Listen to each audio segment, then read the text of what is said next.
Maayong hapon mga amigo-miga. Manguha mi karon og Paku! gulay bitangan og gata para masulbad Ang ang problema. gutom.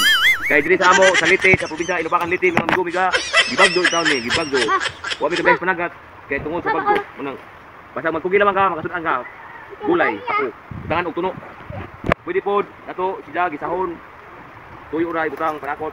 Solve na ang gutom. Ma, kanina! 3. Diyan pa ko mga amigo-miga. Pagpangguron mag lagga. Ayaw ning lakwaan kay ang kilaw.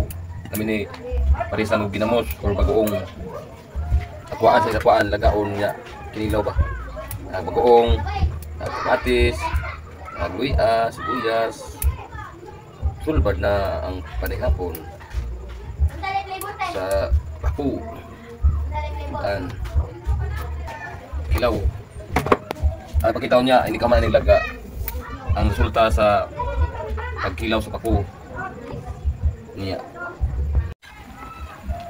Dara mga amigo-miga, imbukan na katong ahong gilakwaan nga paku. Unya pwede ni kilawon.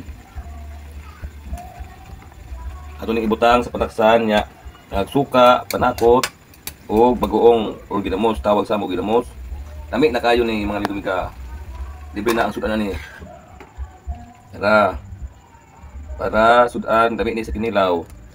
Para amigo-miga na ni say suka nga karang timplahan ba niya butang luya anang sibuyas dahon para hindi ka man tulit-tulit na. Dami ni siya kaway kontrang hangin good for the heart ni. Kani nga gulay pa ko. Tambal ni siya sa high blood kani nga gulay. Magapauso siya sa tugo. Kisa tong maka-relate ani nga gulay.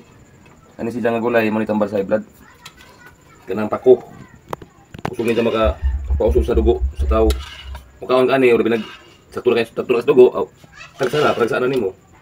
Pero kung high blood ka, mas lami ni. Imong daw-daw kanang sudan. Dara mga amigo-miga o naghihalo-halo. Nya ato ibutang ang bagoong or ginamos. Dara. Kami ka din si Jack busag. Dara mga amigo-miga ha. Ang mga bata ni gahan mukha ni. Kaya naman timpla ni. Ang panakot ani luy ara og sibuyas dahon. Panay kamatis wa na kay way palit. Importante nga nasday timpla. Lipat ni sa bitok o sa atong anak ug gunas lang kaon. Be, sampol. Be. Gusto mo eh? Suka. Good. Okay. Muli tambal sa mga taas o dugo. High blood. Yun eh. Thank you for watching.